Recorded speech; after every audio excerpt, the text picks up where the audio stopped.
नमस्कार प्यारे साथियों, कैसे हो आप सभी। मैं हूं योगेश और आप सभी देख रहे हैं योगेश लर्निंग एकेडमी का प्यारा सा यूट्यूब चैनल। प्यारे साथियों, हम बात कर रहे हैं इतिहास के बारे में, अर्थात हम बात कर रहे हैं प्राचीन इतिहास यानी एंशिएंट हिस्ट्री के बारे में। और प्यारे साथियों, इसमें हमारा ये टॉपिक चला है जैन धर्म। इससे पिछली वीडियोज में हमने दोस्तों जैन धर्म को समझाने का प्रयास किया है। इससे पिछली वीडियो आप डिस्क्रिप्शन में उसका लिंक डाल दिया जाएगा, वहां जाकर के आप उस वीडियो को देख सकते हो। और उससे पहले दोस्तों हमने बौद्ध धर्म के बारे में बताया है, वो वीडियोस भी दोस्तों आपको प्लेलिस्ट में नजर आएंगी, तो वहां जाकर के आप उन वीडियोस को भी अच्छे तरह से देखें और उसका लाभ उठाएं। इसी प्रकार से दोस्तों आपको संपूर्ण जो भारतीय इतिहास है, प्राचीन इतिहास है, उसके बारे में जानने के लिए मिलेगा। वो लगातार प्लेलिस्ट में आपको लगातार उनकी वीडियोस देखने के लिए मिल पाएंगे। आप दोस्तों चैनल को सब्सक्राइब जरूर कर लें और जो वीडियो आपको अच्छी लगती है उसे लाइक करना बिल्कुल ना भूलें। कमेंट करके आप ये भी जता सकते हैं, ये भी बता सकते हैं कि आपको वीडियोस कैसी लग रही हैं। तो प्यारे साथियों, हम बात करेंगे आज जैन धर्म से संबंधित कुछ महत्वपूर्ण तथ्यों के बारे में। और इससे पिछली वीडियो में भी हमने जानने का प्रयास करता जैन धर्म को। वहां मैंने आपको बताया था कि जैन धर्म में टोटल 24 तीर्थंकर हुए हैं और इनमें से वास्तविक तीर्थंकर जो हैं वो महावीर स्वामी जी हैं। महावीर स्वामी को वास्तविक तीर्थंकर माना जाता है। आप अच्छी तरह से जानते हो कि पहले कभी भी पूछ लिया जाए कि जैन धर्म की स्थापना किसने करी थी, अगर जैन धर्म की स्थापना पूछ लें कि जैन धर्म की स्थापना किसने करी थी या फिर संस्थापक कौन थे, तो आप जानते हो कौन थे। आप कहेंगे ऋषभदेव। ऋषभदेव जो थे वो पहले संस्थापक थे, जिन्होंने सबसे पहले यानी आज से लगभग 3300 साल पहले जो है वो इस धर्म की क्या हुई थी, रचना हुई थी। तो इतनी बात आप अच्छी तरह से जानते हो भाई। तो ऋषभदेव के बारे में बता चुका था मैंने आपको ये भी बताया था कि 23वें नंबर के तीर्थंकर, जो 23वें नंबर के तीर्थंकर थे वो थे पार्श्वनाथ जी। और पार्श्वनाथ जो हैं उनके बाद 24वें नंबर पर आते हैं महावीर स्वामी। महावीर स्वामी से संबंधित कुछ फैक्ट, कुछ बातें, कुछ महत्वपूर्ण डिस्कशन हमने किया था और हमने आपको बताया था कि महावीर जैन जो है ना, महावीर स्वामी जी, ये जो महावीर स्वामी है इनकी माता का नाम पूछ लिया जाता है कई बार एग्जाम में। बहुत इंपॉर्टेंट क्वेश्चन बनते हैं इनसे संबंधित, तो आप याद रखेंगे इनकी माता का नाम क्या था। इनकी माता का नाम था त्रिशला। त्रिशला कौन थी आप याद रखेंगे, लिच्छवी के राजकुमार चेटक की बहन। चेटक जो कि एक राजकुमार हुआ करते थे लिच्छवी के उस टाइम पर, और इनकी बहन का नाम क्या था, त्रिशला था। बाद में आप ये भी सुनोगे, अभी मैं जब आपको लगातार इतिहास पढ़ा रहा हूँ तो आप अगली क्लासेस में देखेंगे कि ये वही चेटक हैं जिनकी पुत्री, हर्यक वंश से इनका संबंध है। हर्यक वंश के जो राजा हैं बिंबिसार, हर्यक वंश के राजा बिंबिसार की ये वाइफ भी हैं, इनकी पत्नी, इनकी जो पुत्री हुआ करती थी। तो आप याद रखेंगे जिसके कारण इनको काशी जो है वो दहेज में मिल चुका था, तो पहला दहेज कहा जाता है उसको। तो वो भी आपको देखने के लिए मिलेगा, जल्द ही मैं उनकी वीडियोस भी आप लगातार डालने वाला हूं। तो फिलहाल दोस्तों इस टॉपिक को हम क्लियर करने का प्रयास करेंगे। तो मुझे उम्मीद है कि आप लोगों को समझ में आया होगा कि त्रिशला कौन है। त्रिशला जो है वो महावीर जैन की यानी महावीर स्वामी जी की माता का नाम है और ये लिच्छवी के राजकुमार चेटक की बहन हुआ करती है। अब प्यारे साथियों, आपको यह भी पता होना चाहिए कि आखिर इनके पिता का नाम क्या है। तो पिता का नाम आप याद रखेंगे, ये कौन है, सिद्धार्थ। पिता का नाम याद रखना है सिद्धार्थ, मोस्ट इंपॉर्टेंट है। इसके अलावा आपको एक बात और याद रखनी है, महावीर के बचपन का नाम कई बार पूछा जाता है। तो महावीर के बचपन का नाम मैंने आपको बताया था वर्धमान। इनके बचपन का नाम क्या है प्यारे साथियों, आप कहेंगे वर्धमान इनके बचपन का नाम है। लगभग 72 साल की उम्र जो है वो धरती पर बिताते हैं महावीर जी, यानी 72 साल तक ये जो है वो इस दुनिया में रहते हैं। तो ये बात आप अच्छी तरह से जानते हो। इसके अलावा इनकी बेटी भी होती है। बेटी का नाम आपको मैंने बताया था अनुजा प्रियदर्शनी। अनुजा प्रियदर्शनी इनकी बेटी का नाम मैं आपको बता चुका हूं। इनकी बेटी का नाम क्या है, प्रियदर्शना कह लीजिए, प्रियदर्शनी कह लीजिए, अनुजा प्रियदर्शनी कह लीजिए। और इनका जो दामाद था, इनके दामाद का नाम क्या है, इनके दामाद का नाम है जमाली। ये भी आप याद रखेंगे। जमाई का नाम क्या है, जमाली है। ये बात आप अच्छी तरह से याद रखेंगे। और यही दोस्तों आगे चलकर इनके पहले शिष्य भी बनते हैं। यही क्या बनते हैं, इनके पहले शिष्य के नाम से भी यही जाने जाते हैं। इनके भाई का नाम भी याद रखना है, बड़ा इंपॉर्टेंट पूछा जाता है। पूछा गया है 2022 में एसएससी जीडी में, 2022 में एसएससी जीडी में यह क्वेश्चन आया है कि भाई महावीर स्वामी के या महावीर स्वामी किसकी आज्ञा से, महावीर स्वामी किसकी आज्ञा से सन्यासी हो जाते हैं, अर्थात सन्यास ग्रहण कर लेते हैं और अपना घर त्याग कर देते हैं। तो आप याद रखेंगे नंदीवर्धन। नंदीवर्धन जो है वो इनके भ्राता हैं, इनके बड़े भाई हैं। असल में महावीर जैन जी की माता और पिता की मृत्यु के बाद, माता और पिता की मृत्यु के बाद ये अपने भाई, अपने बड़े भाई, अपने ज्येष्ठ भाई नंदीवर्धन से आज्ञा लेते हैं और कहते हैं कि मैं घर त्याग करना चाहता हूं, यानी मैं इस घर को त्याग करके सन्यासी होना चाहता हूं। और जब बार बार ये अपने भाई से, बड़े भाई से इस बात की गुहार लगाते हैं, उनसे बार बार प्रार्थना करते हैं, तो ऐसे में नंदीवर्धन जो है वो इनको आज्ञा देते हैं और ये उनकी आज्ञा से घर का त्याग कर देते हैं। कितने वर्ष की उम्र में? 30 वर्ष की उम्र में। ये बहुत इंपॉर्टेंट है भाई, 30 वर्ष की उम्र में ये घर का त्याग करते हैं। महावीर की पहली मुलाकात, जब ये घर त्यागने के बाद घर से निकलते हैं, तो महावीर जी की जो पहली मुलाकात होती है वो किसके साथ होती है? मखली गोसाल के साथ में।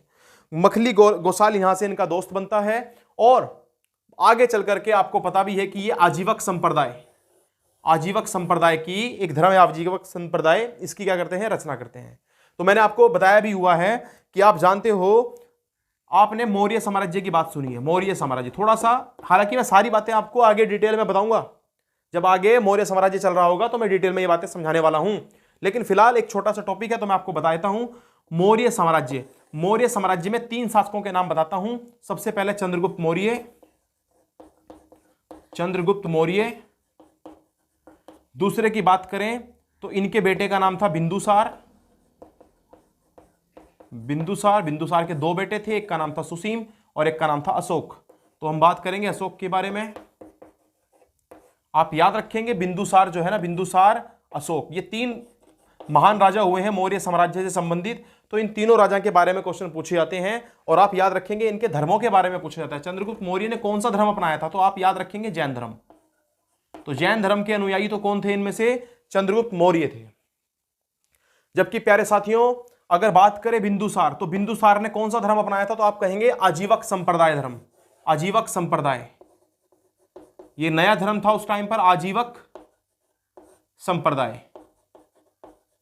तो ये बात भी आपको याद रखनी है। जबकि अशोक की बात करें तो अशोक ने बौद्ध धर्म, यानी ये है दादा के पास जैन धर्म, बेटे के पास आजीवक संप्रदाय और पोता जो है वो कौन सा धर्म अपनाता है? बौद्ध धर्म। ये 3 पीढ़ियां हैं मौर्य साम्राज्य से संबंधित, 3 पीढ़ियों के बारे में मैंने बात बताई और तीनों ने अलग अलग धर्मों को अपनाया गया है। ये क्वेश्चन एग्जाम में पूछे जाता है भाई। अब प्यारे साथियों, आपको अच्छी तरह से याद रखना है। तो आपको पता चला कि ये मखली गोसाल कौन है? यही है संस्थापक किसके? आजीवक संप्रदाय के। इतनी बात उम्मीद करता हूं आपके समझ में आई है। मैंने आपको यह भी बता दिया था कि 42 वर्ष की उम्र में महावीर स्वामी जी को ज्ञान की प्राप्ति होती है। पूछ लिया जाता है किस वृक्ष के नीचे इन्होंने ज्ञान प्राप्त किया था? तो आप याद रखेंगे ज्ञान प्राप्त किया था साल के वृक्ष के नीचे। साल के वृक्ष के नीचे लगभग 11 साल 6 महीने का समय लगा था इनको साल के वृक्ष के नीचे ज्ञान प्राप्त करने में। उससे पहले 1 साल तक इन्होंने अशोक के पेड़ के नीचे तपस्या करी, लेकिन वहां से फिर ये किसी कारणवश वहां से चलते हैं और फिर दूसरी जगह जाकर के साल के वृक्ष के नीचे जो है वो तपस्या करते हैं और लगभग 11.5 साल, यानी पूरे प्रक्रिया के दौरान अगर हम मोटे मोटे तौर पर कहें, जो कि आपके एग्जाम में भी पूछा जाता है, तो 12 वर्षों के पश्चात, यानी घर से निकले 30 की उम्र में और उसके बाद 12 सालों तक तप किया, लगभग 12 साल 12.5 साल के आसपास तप किया और फिर ज्ञान की प्राप्ति इनको हो जाती है। तो ये बात आप अच्छी तरह से याद रखेंगे। अब ये अपना पहला उपदेश किसको देते हैं? ये भी मैं आपको बता चुका हूं। पहला उपदेश देते हैं ये जमाली को। और जमाली कौन है? आप अच्छी तरह से जानते हो, जमाली इनके दामाद हैं। अपने दामाद को ये अपना पहला शिष्य बनाते हैं और सबसे पहला उपदेश भी इनको देते हैं। पहला उपदेश पूछा जाता है कौन सी भाषा में दिया था इन्होंने? तो ये आपको याद रखना चाहिए कि पहला जो उपदेश दिया था वो दिया था अर्धमागधी।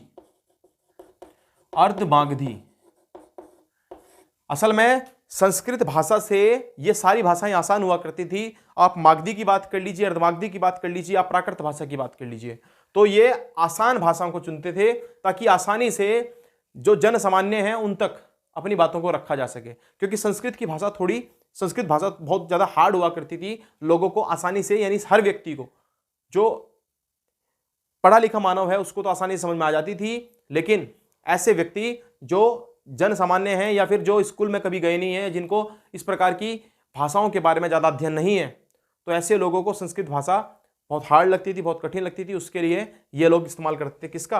अर्धमागधी भाषा का। फिर उसके बाद धीरे धीरे करके ये प्राकृत की तरफ को शिफ्ट हो गए, वो भी संस्कृत से आसान हुआ करती थी। तो उम्मीद करता हूँ इतनी बातें आपके समझ में आई होंगी। इनका पहला शिष्य मैंने आपको बताया जमाली। जबकि अगर बात करें इनकी पहली महिला शिष्य, तो पहली महिला शिष्य कौन थी? चंदना थी। चंदना, ये बात आप याद रखें। मैंने आपको यह भी बताया था प्यारे साथियों कि जो बौद्ध धर्म है, बौद्ध धर्म में पहली महिला जो अनुयायी थी, पहली महिला अनुयायी वो कौन थी? तो आप कहेंगे वो थी प्रजापति गौतमी, जो कि मौसी थी या फिर बाद में मां भी बन गई थी किनकी? गौतम बुद्ध जी की। तो इतनी बात आपको अच्छी तरह से पता है। जबकि बात करें प्रथम महिला जो कि जैन धर्म में थी, तो आप कहेंगे चंदना, भिक्षुणी चंदना के नाम से इनको जाना जाता था। चलिए, उम्मीद करता हूं इतनी बात आपके समझ में आई होंगी। अब आपको प्रसिद्ध अनुयायी के बारे में बताता हूं। दो इनके प्रसिद्ध अनुयायी भी थे, प्रसिद्ध अनुयायी यानी जो खास शिष्य रहे, वो कौन कौन थे? तो एक तो याद रखेंगे स्थूल भद्र, और दूसरा कौन है? भद्रबाहु। ये दोनों के दोनों ही इनके प्रसिद्ध अनुयायी हैं, फेमस अनुयायी हैं, ये आप अच्छी तरह से जानते हो। ये भी पूछा जाता है कि जैन धर्म का प्रमुख केंद्र उस टाइम पर क्या हुआ करता था, यानी जैन धर्म का प्रचार प्रसार सबसे अधिक या सर्वाधिक किस स्थान से किया जाता था? तो आप याद रखेंगे मथुरा। मथुरा से जो है वो जैन धर्म का सर्वाधिक क्या हुआ है? सर्वाधिक प्रचार हुआ है। तो ये बात भी आप अच्छी तरह से याद रखेंगे। जैन संघ की बात करें, जैन संघ की स्थापना किसने करी थी? महावीर जैन ने करी थी जैन संघ की स्थापना। और दोस्तों, इनके जो शुरू के 11 शिष्य थे, कितने थे? 11 शिष्य, ये इसमें शामिल हुए थे। यानी कि जैन, अगर कभी भी पूछ लिया जाए जैन संघ किसने बनाया? महावीर जैन ने। इसमें नंबर ऑफ मेंबर कितने थे? तो मेंबरों की संख्या यानी सदस्यों की संख्या इसमें कितनी थी? 11 थी। और दोस्तों, इन 11 शिष्यों को एक नाम दिया गया था खास, जिनको कहा जाता था गणधर। तो पूछा जाता है एग्जाम में, गणधर किसको कहा जाता था? तो यह बात आपके कंठस्थ होनी चाहिए, अच्छी तरह से याद होनी चाहिए भाई, कि किनको कहा जाता था? गणधर कहा जाता था उस टाइम पर उन 11 शिष्यों को, जो कि महावीर जैन के पहले 11 शिष्य थे। अब दोस्तों, महावीर जी की मृत्यु होती है 468 बीसी में। लगभग 72 साल की उम्र ये धरती पर बिताते हैं, और फिर ये जो है इनका निर्वाण हो जाता है। अब ऐसी स्थिति में दोस्तों, उसके बाद ये कहा जाता है कि इनके मरने के पश्चात मात्र एक ही गणधर जो था वो बचा हुआ था, एक ही गणधर जो है भी जीवित था। और वो कौन था? अब याद रखेंगे, वो आपको मैंने यहाँ पे लिखा नहीं है तो मैं लिख देता हूं भाई, याद रखेंगे। हाँ, ये लिखा हुआ है, सुधर्मन। एकमात्र यही उस टाइम पर बचे, सुधर्मन। ये बात भी आपको याद रखनी है। अच्छा, कहां पर इनकी मृत्यु हुई थी? पावापुरी में। ये कहां पड़ता है? बिहार में है भाई, इतनी बात भी आप याद रखेंगे, बिहार में। चलिए, अब बात कर लेते हैं इनकी मृत्यु के बाद की। इनकी मृत्यु के बाद पहली संगति होती है। पहली संगति का मतलब क्या होता है? ये पहली मीटिंग है, फर्स्ट कमेटी में, यानी फर्स्ट मीटिंग में, यानी फर्स्ट सेशन है। उस टाइम पर ये लोग इकट्ठा होते हैं, जैन धर्म के जितने भी हैं। और ये कब होती है? 300 बीसी में होती है। किसके समय पर होती है? आप याद रखेंगे, ये हुई थी चंद्रगुप्त मौर्य के समय पर। चंद्रगुप्त मौर्य के समय पर पहली क्या हुई थी? पहली संगति होती है। कहां पर होती है? पाटलिपुत्र में होती है। और ऐसी स्थिति में इसकी जो अध्यक्षता करते हैं वो कौन करते हैं? स्थूलबाहु। ये वही स्थूलबाहु हैं जो दो इनके प्रसिद्ध अनुयायी थे, यानी स्थूलभद्र और भद्रबाहु। तो ऐसी स्थिति में ये जो स्थूलबाहु है ना, ये स्थूलबाहु, यहां पर ये जो जैन धर्म है ये 2 शाखाओं में बढ़ जाता है, 2 शाखाओं में विभाजित हो जाता है। और वो शाखाएं कौन कौन सी होती हैं? दिगंबर शाखा और श्वेतांबर शाखा। तो ये बात आप याद रखेंगे, दिगंबर और श्वेतांबर। और होता यह है कि भद्रबाहु जो है, भद्रबाहु आप जानते हो कि ये जो जैनिज्म है, जैनिज्म में जो लोग हैं वो 2 भागों में इस प्रकार से डिवाइड है कि आधे लोग तो पहनते हैं, यानी कि जो श्वेतांबर वाले हैं तो सफेद वस्त्रों को धारण करते हैं, जबकि दिगंबर जो शाखा वाले लोग हैं ये नग्न अवस्था में रहना पसंद करते हैं, अर्थात नग्न अवस्था में रहते हैं। और ऐसा कहा जाता है कि स्टार्टिंग में ये नग्न अवस्था में ही रहा करते थे। भद्रबाहु ने जैन धर्म का प्रचार प्रसार करने के लिए इनको दिगंबर शाखा को लेकर के चले गए। कहां पर? ये चले गए साउथ में, यानी कि कर्नाटक की साइड में। तो जब ये वहां पर जाते हैं, उसके बाद नॉर्थ की साइड में, नॉर्थ में रह जाता है आपका स्थूलबाहु, नॉर्थ में रह जाता है स्थूलबाहु अर्थात श्वेतांबर। श्वेतांबर जो हैं ये लोग धीरे धीरे करके स्थूलबाहु इनको बताते हैं कि भाई व्हाइट कपड़ों में यानी सफेद वस्त्रों में रहा जा सकता है। तो धीरे धीरे करके ये लोग जो है वो सफेद वस्त्रों को धारण करना शुरू कर देते हैं, और फिर वो बाद में चलन बन जाता है। तो इस प्रकार से 2 भागों में विभाजित हुआ, आप अच्छी तरह से याद रखेंगे। और इसके बाद प्यारे साथियों, ये तो हुई पहली संगति की बात। पहली संगति आप जानते भी हो, आपने मौर्य साम्राज्य में चंद्रगुप्त मौर्य जी के बारे में पढ़ा है कि चंद्रगुप्त मौर्य भी क्या हुए थे? चंद्रगुप्त मौर्य ने भी जब जैन धर्म तो लिया हुआ था ही उन्होंने, तो बाद में जाकर के उन्होंने संलेखना व्रत के द्वारा कर्नाटक में जाकर के अपने प्राण त्याग दिए थे। ऐसा कहा जाता है कि उनका मानना था कि वो ऐसे मानते थे कि उनके समय पर बहुत अकाल पड़ा था, अकाल अर्थात भूखमरी पड़ी, तो उस टाइम पर उनकी प्रजा बहुत ज़्यादा परेशान हुई, उन्हें भूखे मरने लगे लोग। तो उन्होंने कहा कि जब राजा के होते हुए अगर ऐसी सिचुएशन हो चुकी है कि राज्य की रक्षा भी नहीं कर पा रहा है राजा, तो ऐसे राजा को जीने का कोई अधिकार नहीं है, और वो जो है वो संन्यास ले लेते हैं। राजगद्दी छोड़ देते हैं, त्याग कर देते हैं और चले जाते हैं कर्नाटक, और कर्नाटक में जाकर के श्रवणबेलगोला नामक स्थान पर संलेखना व्रत रखते हैं और वहां पर दोस्तों उनकी मृत्यु हो जाती है संलेखना व्रत के थ्रू। इसमें भूखे प्यासे रहता है व्यक्ति और भूख प्यास में ही जो है अपने प्राणों को त्याग देता है। तो ये रहता है इसमें। तो ये बात उम्मीद करता हूं आपके समझ में आई होगी। इसके अलावा प्यारे साथियों आप याद रखेंगे दूसरी जैन संगीति कब हुई? ये हुई 512 एडी में, 512 एडी में। कहां पर? ये आप याद रखेंगे वल्लभी में हुई थी, वल्लभी में। और इसके अध्यक्ष कौन थे? इसके अध्यक्ष का नाम याद रखना है क्षमा श्रवण। जबकि पहली वाली के अध्यक्ष कौन थे? स्थूलबाहु। और दूसरी के कौन थे? क्षमा श्रवण। ये बात आपको याद रखनी है भाई। इसमें होता क्या है, इसमें जो है ना जैन धर्म की शिक्षा को लिपिबद्ध किया गया। तो पूछा जाता है कि संगति के दौरान जैन धर्म की शिक्षा को लिपिबद्ध किया गया है, तो आप बताएंगे, अच्छी तरह से याद रखेंगे, वो थी आपकी दूसरी संगति के अंतर्गत जैन धर्म की शिक्षा को लिपिबद्ध किया गया है। अब यह भी याद रखना है जैन धर्म को क्या किस नाम से जाना जाता है? आगम के नाम से। यानी कि जैन धर्म को कहा जाता है आगम, और आगमों की संख्या पूछ ली जाती है कई बार, तो 11 आप याद रखेंगे। आगमों की संख्या कितनी है? 11 है। अब इसके बाद आपको एक बात और याद रखनी है, दिलवाड़ा मंदिर पूछा जाता है कि दिलवाड़ा मंदिर का संबंध किससे है। सबसे पहली बात, दिलवाड़ा मंदिर कहां पर है? तो आप अच्छी तरह जानते हो राजस्थान में है भाई। कहां पर है? राजस्थान में। और राजस्थान में इसे राजस्थान का हिल स्टेशन के नाम से भी जाना जाता है। तो राजस्थान का हिल स्टेशन के नाम से किस जगह को जाना जाता है? तो आप याद रखेंगे दिलवाड़ा मंदिर को। और ये किससे संबंधित है? तो ये श्वेतांबर, यानी जैन धर्म की 2 शाखाओं में से जो श्वेतांबर वाली शाखा है उसमें ये जैन मंदिरों का समूह है। यानी कि श्वेतांबर जैन मंदिरों का समूह कहां पर मिलेगा आपको? दिलवाड़ा मंदिर में मिलेगा, जो कि राजस्थान में है। तो उम्मीद करता हूं ये बातें सारी की सारी आपके समझ में आई होंगी और हमने प्रयास करा है जैन धर्म को बारीकी से समझने का। तो दोस्तों नेक्स्ट वीडियो में फिर से हम आएंगे और बात कर रहे होंगे एक नए टॉपिक के बारे में। तो ये टॉपिक यहीं पर समाप्त होता है।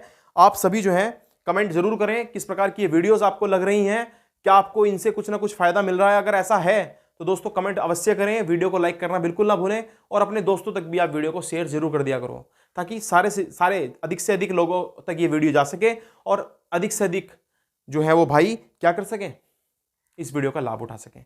चलिए दोस्तों मिलते हैं नेक्स्ट वीडियो में। धन्यवाद। आप सभी का साथ इसी प्रकार से बना रहना चाहिए।